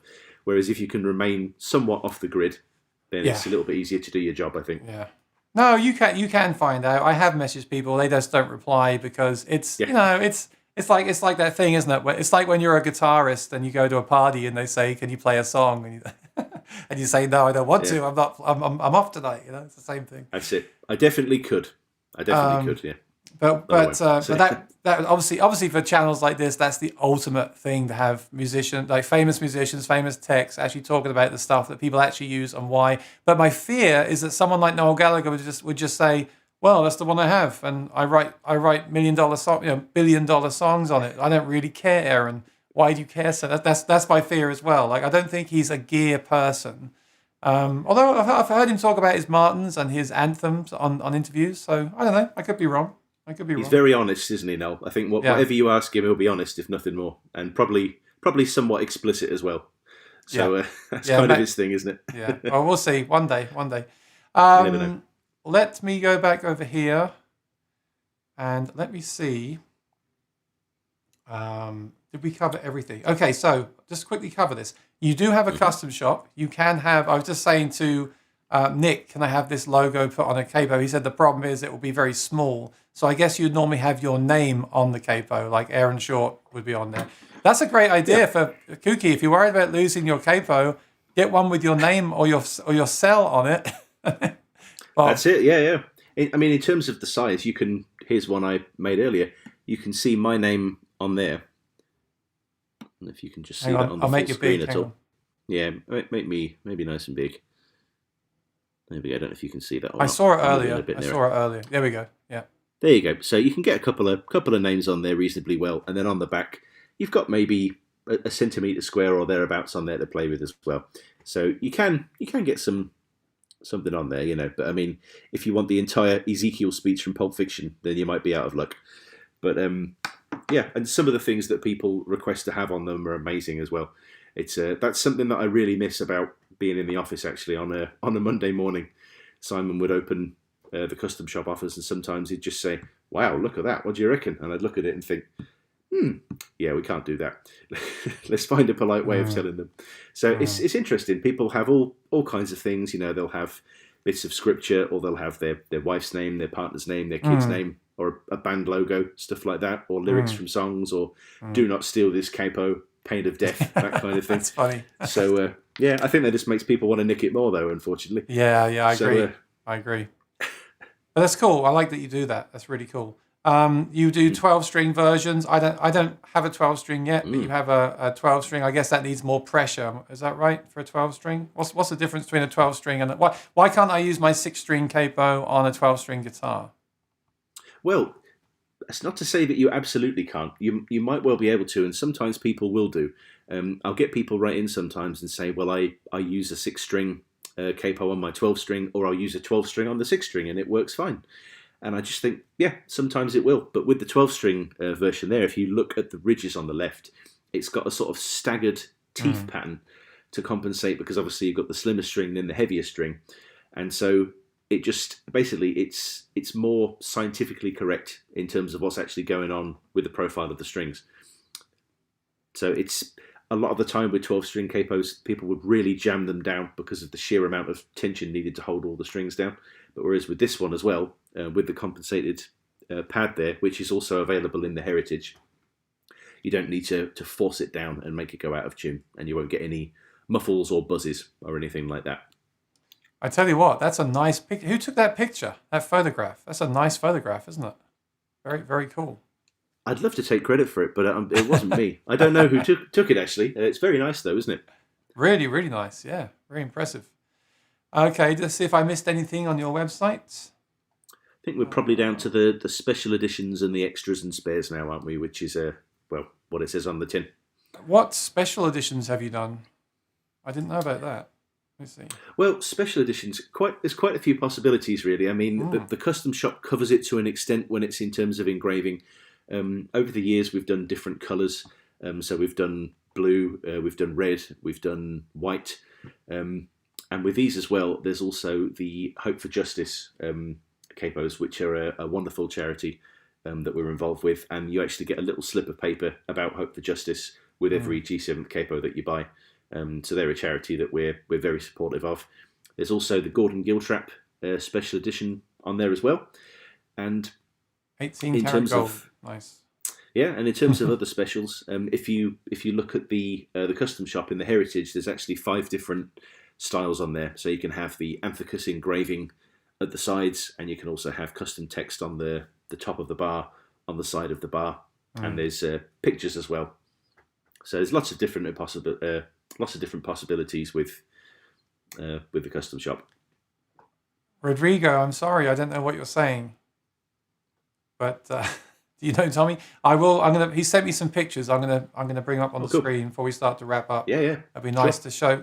In fact, I always forget to say that on these live streams. Like, people can send me photographs to show live. I always forget. You can email me something and I can just show it.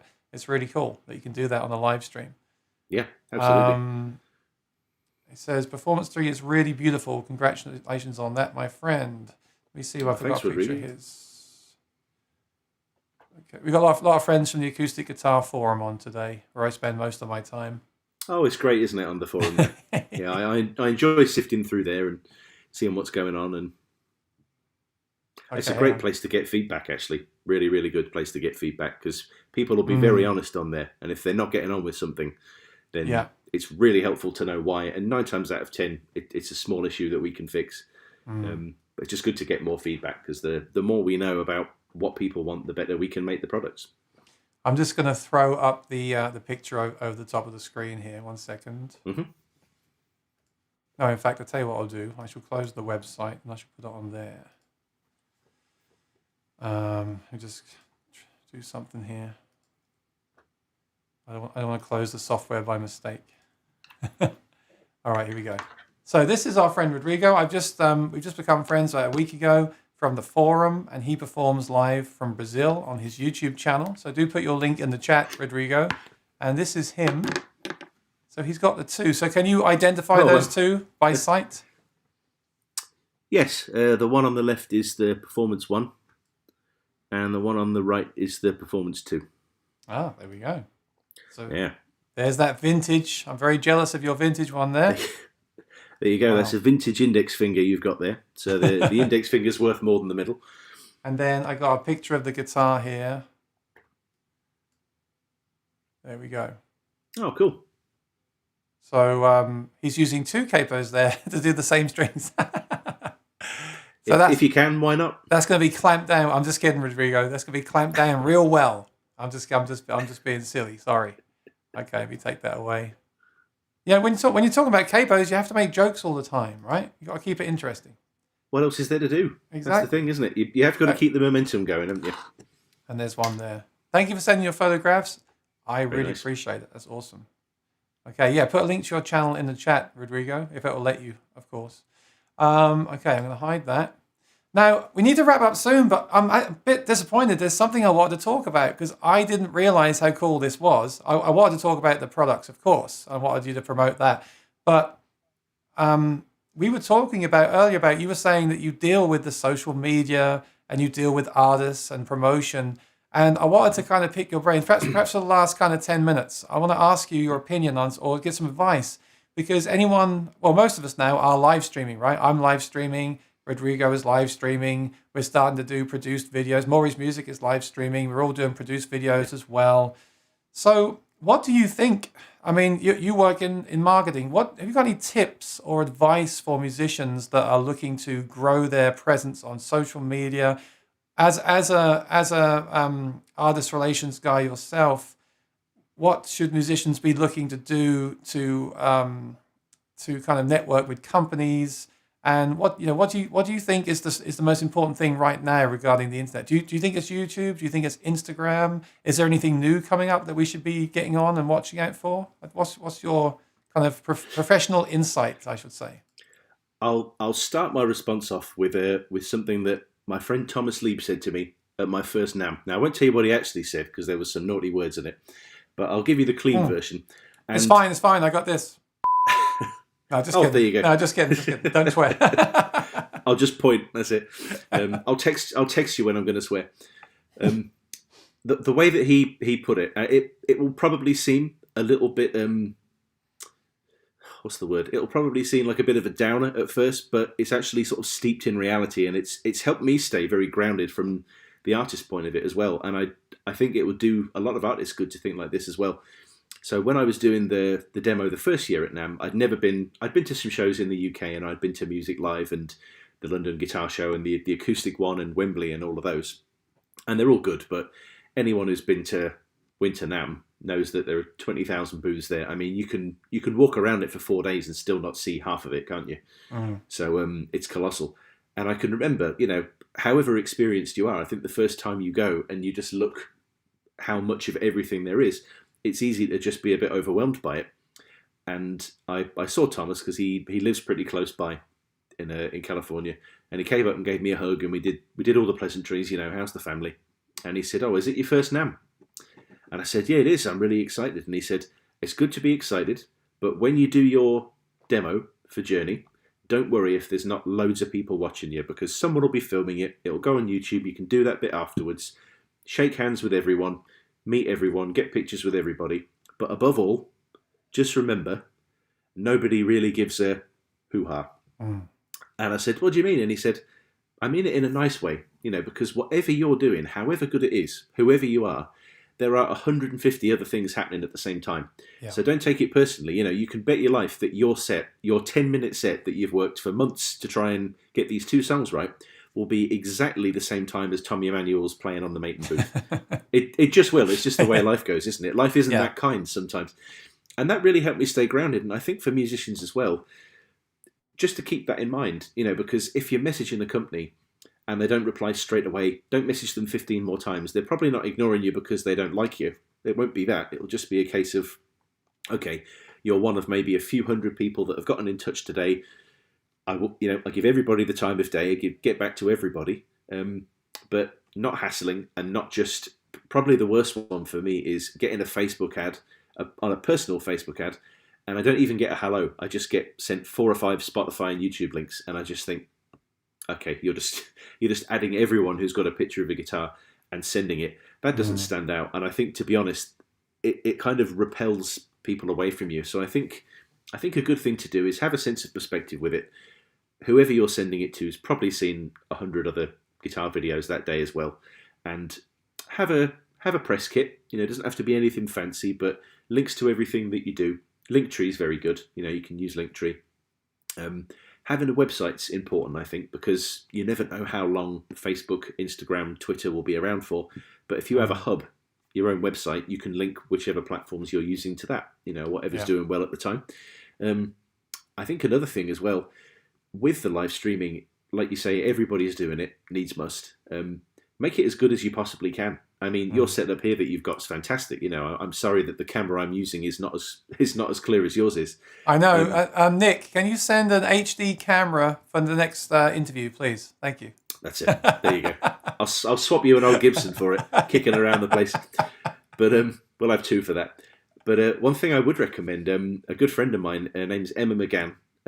Emma's a fantastic composer, songwriter, performer. I went to university with her, and she's actually doing a bit of streaming for NAMM Show this week, and she's used our Capos for a long time. She works with a website called YouNow, and Emma was one of those people at uni who was always putting on acoustic nights. She was always going the extra mile, and she was always doing other stuff behind the scenes that other people weren't doing. And when she left, because of that, she was already very established, and with YouNow, she makes a living from live streaming, and she's got the reason I mention her, she's got a fantastic series on her YouTube channel, How to Be a Better Live Streamer.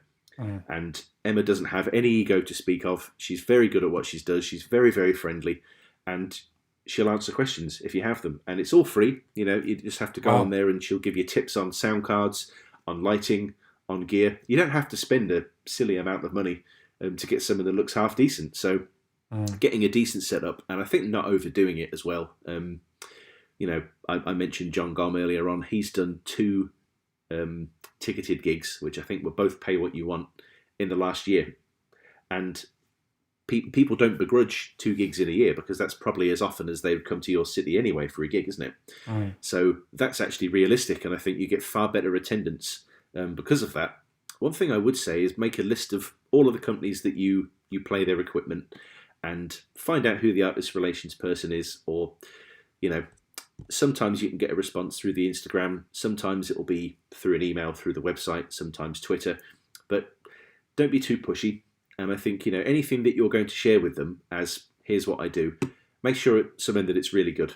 Don't send them something that's half finished, or something where, you've got your iPhone and kind of put it on a music stand. I did that for years when I didn't know how to do stuff, and I'm still learning with it myself.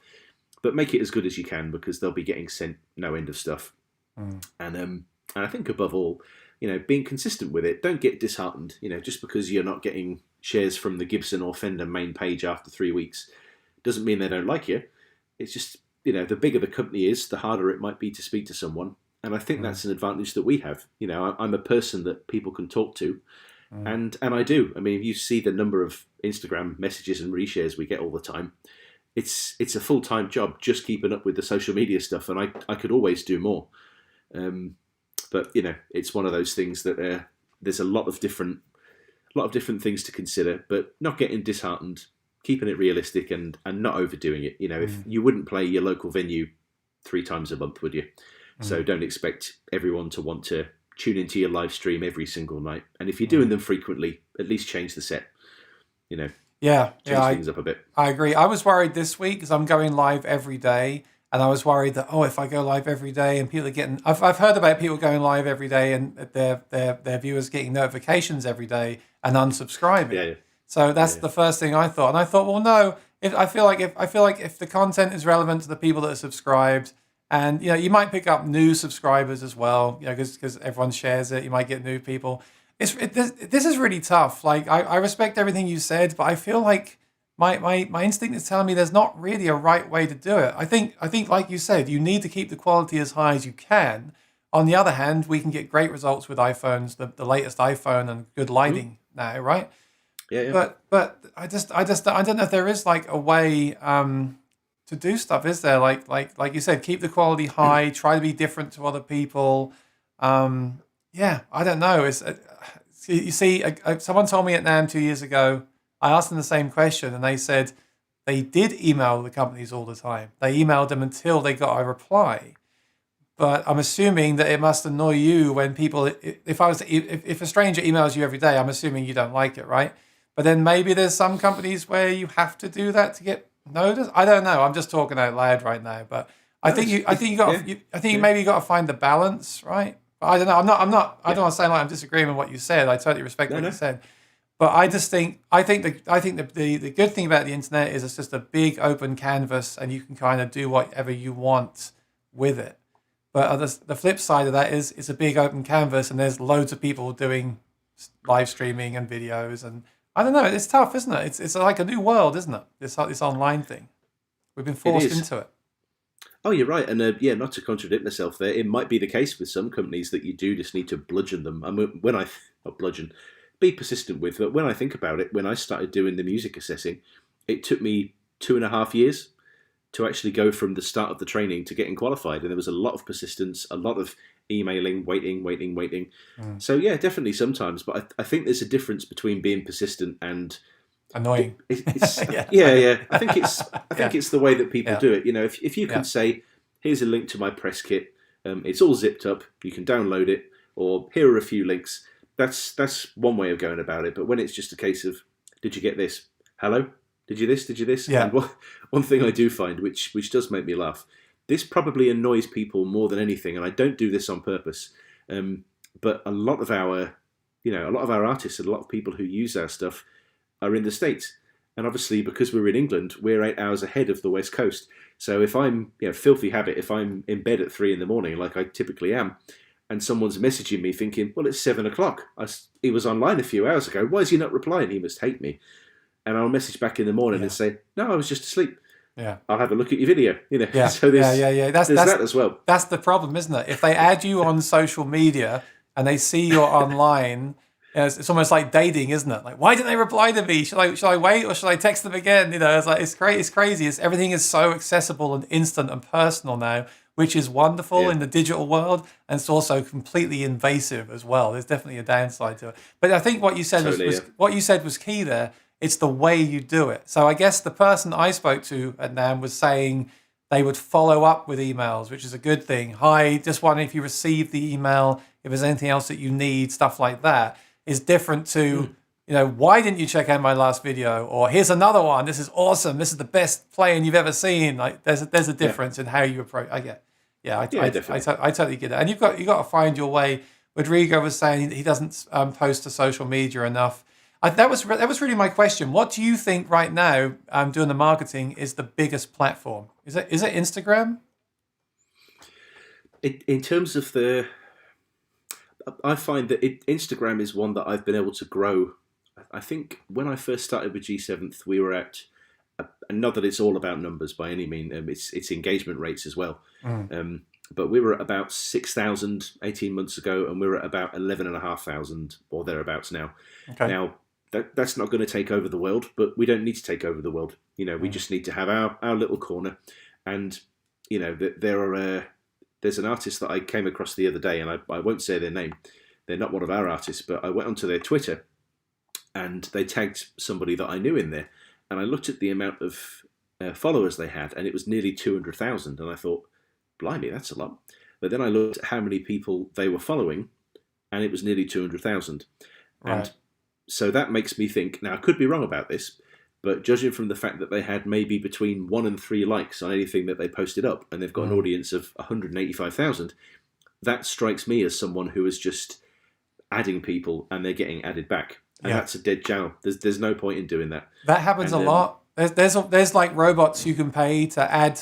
I heard about this last year. Like you can pay a company and they'll get you likes, but then they're not actually liking what you do. It's like if you do a giveaway and you give something away, and everyone say I give away the Capo and it's worth $200, and then everyone enters to win it and sell it, but they're not actually a guitarist, and then you've got a load of these people subscribe to your channel and they don't watch your videos. Yeah, I totally get it. Don't ever try to cheat the numbers, because it's very obvious when you're trying to cheat the numbers, right? It's clear to the. So that's what you do. That's the kind of stuff I wanted to know. So if I approach you, you'll go on my social media and be like, do these numbers add up? What sort of audience is it? Do I like what they're doing and stuff like that? It's very cool. But I'd say this is a great thing. The highlight of last year for me is it pushed me to do more videos. It pushed me to do live streaming. This is Ecamm Live. You have to pay for it. It's for Mac only, but it's awesome. You can do the graphics. You can do cool things like this. Right? So that's all you need. So no, this is great software, and there's a link in most of my videos in the description. But this has been great. I'm going to start to wrap it up. We went way longer than I was going to, but it was a really cool hangout. Oh, yeah. Everyone in the chat was awesome. Great questions and comments. Great chat with you, Tommy. I can't believe we haven't met before. You see, we haven't met at NAM before, but now we've met virtually, and then when we get back to NAM in whenever, we will meet in person. So I think that's a great thing. Absolutely. And do you mind if I finish up with just one last thing quickly on what we just said there? Yeah. This has just popped into my head. Sometimes in life you're in a situation and it's sitting there boring you to tears. Whenever I'm in one of those situations, I think there must be some reason that I'm having to go through this, and I think I've just clicked it. Several years ago, I met this chap. Now I won't mention his name. I'm not mentioning anyone's names tonight, am I? Good. But he was a journalist. And lovely guy. I hadn't met him before. I knew his partner, and I got talking to him, and I asked him, what he did, and I don't know anything about journalism in particular, so I just said, "So, what stories have you covered recently?" And he was based around the Wigan area, and he told me this is actually a sentence that came out of a human. So just keep that in mind. And there is a reason I'm saying this. It might not seem like it at the moment. Everyone's logging off.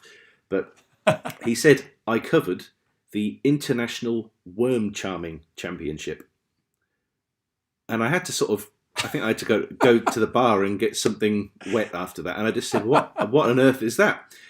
And he started telling me, and it is literally, people get this little kind of square of sod, like a bit of grass, and they have worms in it, and they have half an hour, and they're not allowed to touch it. They have to use noises and try and charm the worms out of the grass. And whoever does it the fastest wins a prize. I don't know what they win. Some worms, presumably. And the reason that I mention this is because after he told me this, and I thought I'd erased it from my mind, that night I found myself watching videos on YouTube of the International Worm Charming Championships, and I've never ever seen so many comments on videos ever. There weren't very many people subscribed to them, maybe 400 or 500, but there were thousands of comments. And the reason I mention it is because it might not seem like a very big channel, 400 or 500, but every person in that group was a diehard worm charming fan, and it was their thing. So you don't need to be absolutely huge. Just because your page hasn't got 250,000 and no one looking at anything, doesn't matter. If you've got 500 people on there and they all really react to what you do, such as the Worm Charming Championship thing, I'll never forget that. And I feel like that's actually been put to some use as an example there, hopefully. Yeah. Not a massive channel, tons of interaction. Interaction's the thing. Yeah. And I think that's so important. So I don't think you need to be wasting money buying likes and all this kind of thing. I've heard of people getting their channels terminated on YouTube from buying likes, actually. That's the scary thing. Like, don't jeopardize it. And people can people like you can tell because you know what to look for. I think David was being funny there when he said, "How do I get a free heritage to test?" I think there's a wink. I was about to say, don't, and I thought, he's talking about the people that email you. Okay, I get it. I'll tell you what, dude. I'll have a look through the box, and if I can find one with your name already engraved on it for some reason, then I'll send it to you. I thought he said he had a load of them anyway. That'd be great. He did, didn't he? He did. I think we've foiled him. Yeah. Nick says night from UK. Nick, thank you for everything. Thanks for helping to set this up, and thanks for hanging out tonight. Spoon Phillips says great show. So we're about to wrap up, and I'll just ask you while you're still there. Maury's music is going live at 6, which is like 14 minutes time, and they're talking about this year's NAMM Martin releases with Maury and Spoon Phillips. So go and hang out with them at 6 o'clock. I will be there. Cool. But I'll say, Tommy, thank you so much. This has been great. I knew this would be good, but what I love is when a guest comes on and has stories and things to talk about, and especially when they're a musician as well. And this has been really, really excellent. I can't thank you enough. I hope we can do it again sometime. Awesome. I'll wait for you to get some more vintage guitars in from Nick, and we'll do it again. Definitely. Thank you for having me. And if you want stories, I've got a ton of them. Some of them will be ones I can tell on here, but I'll email you the other ones. Or we'll do a late night version with we'll do a 18 plus version. Yeah, with this one. Okay, thank you, Tommy and Aaron, so much information. Each bit I learn makes me a better musician, and I do appreciate it. Thank you, Bob. Always appreciate you being here. David, thanks for hanging out. It's been a long time. He was just talking about the Quad Cortex, which I saw at NAMM last year. I'll be talking about that. David, let's talk about that tomorrow. Tomorrow I've got 4 p.m. I've got Joe Robinson, only for 30 minutes because he's doing stuff all week.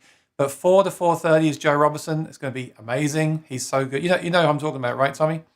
Oh, yeah. I watch him every week. He's fantastic, Joe. He's one of those guys that I watch him and I feel an equal amount of that's amazing, and then also an equal amount of God, he's so much younger than me and he's so much better. I'm not going to watch him out of principle, but I do anyway because he's great. Makes you want to just give up, right? Because he's that good. But then you think about it and you get inspired and you think, so that's awesome. Yeah. Thanks, Rodrigo. Appreciate it. Hey, Rodrigo, if you missed the start, go back and watch the replay and please send it to your friends. It will remain up there. Spoon, I just changed my name to G7th. David, I actually do a lot of Amazon reviews for company. Oh, now he's just going with this one. He's playing hardball now, isn't he? If I send you a toddler's tricycle, will you give us a 5-star review? I can't stand that. Rosalind says, thanks, guys. Thank you. Can stay warm in Florida. Being cold, but not as bad as Ohio. Well, I'm glad you're warm in Florida down there. Great show, David. No, this has been great. I loved it. Thank you, Tommy. It's been awesome. So if people want to learn more about the Capos, I put a link to my Sweetwater site in the chat, and it'll be on this description as well. Click that and buy one from Sweetwater. Support my channel. If you want more info about the Capos, go to the G7th website and check them out there. And please make sure you subscribe to my channel and ring the bell so you know when I go live. Remember, tomorrow is the awesome Joe Robinson. Thursday is Martin and Rain Song, different times. Friday is Yamaha. And every Sunday I'm playing songs at 4 p.m. EST. So thanks, Tommy. Have a great night. And I shall hopefully talk to you again soon. That was really great. Thank you so much. Thanks for having me. Stay safe, everyone. Take care. Thank you. Bye-bye. Cheers.